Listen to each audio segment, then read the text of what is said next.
بہت پرانی یہ کہاوت ہے کہ کسی طریقے سے کسی ملک کو چلایا جا سکتا ہے لیکن ظلم کی بنیاد پر کوئی ملک نہیں چل سکتا ہے یا کوئی حکومت زیادہ دن نہیں چل سکتی ہے۔ تاریخ ایک مرر کی طرح ہوتا ہے جس میں چیزوں کو دیکھ کر کے ہم فیصلہ لے سکتے ہیں، لہذا ایسے افراد جو کسی بھی کمیونٹی میں ہیں جن کے دماغ میں نگیٹو چیزیں کریٹ ہو رہی ہیں اور اتفاق سے ان کے پاس سپنا آ گیا ہے کسی نہ کسی طریقے سے، اب ان کے دماغوں میں جو خرافات ہے یا انہوں نے جو اپنے ایک پیرامیٹر بنا رکھے ہیں کہ ہم ایسا چاہتے ہیں ایسا چاہتے ہیں۔ ہم لوگ یہاں جتنے بیٹھے ہیں اور تھوڑا بہت یہ جتنی بھی تعلیمی لیاقت ہماری ہے، اس تاریخ کی روشنی میں آپ سب کو، پورے ہندوستانی، پوری دنیا کے لوگوں کو یہ بتانا چاہتا ہوں کہ یہ ایک ایسا ماحول تیار کرتے ہیں جو خواب کی دنیا ہے اور ظلم کی حقیقت ہے اور کچھ دن کی بات ہے، اس سے زیادہ کچھ نہیں ہے۔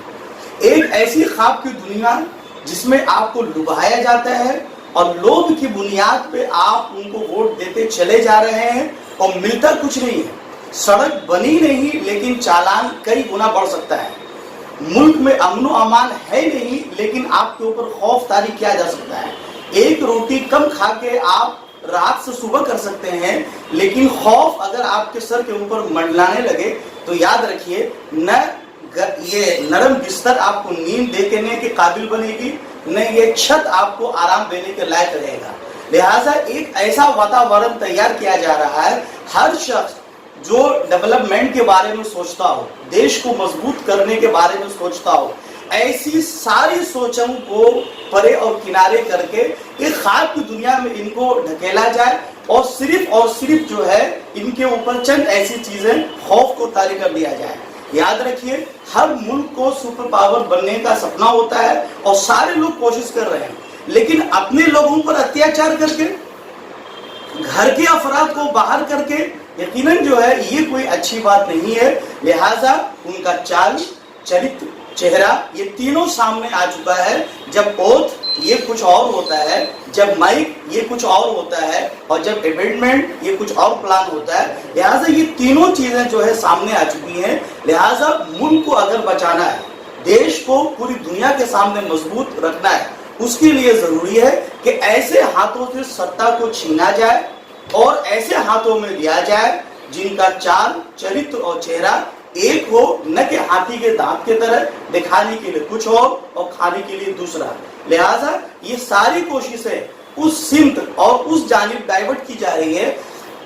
جہاں لوگوں کو سپنا دکھایا جائے اور اس سپنے کے آڑ میں یہ مزہ لوٹتے رہتے ہیں۔ لہٰذا ویڈیو کی شکل میں آپ ان کے مزے کی داستانیں، کہانی، ویڈیوز آئے دن ہم لوگ پرنٹ میڈیا کے ذریعے دیکھتے رہتے ہیں۔ لہٰذا ایسی چیزوں سے اویئر ہونے کی ضرورت ہے کہ ہم ایسی چیزوں کے طرف اپنے فوکس کو ڈالیں۔ اسپیشلی این آر سی یہ ایک ایسا بھوت ہے جس کو پبلک کے درمیان میں چھوڑ کے بھیبھیت کیا جا رہا ہے۔ یاد رکھیے نہ اس سے دوسروں کا لابھ ہے نہ اس سے ہمارا اپنا لابھ ہے۔ کوئی ملک کسی کو لینے کے لیے تیار نہیں ہے اور کوئی کسی کے اوپر تھوپ نہیں سکتا ہے،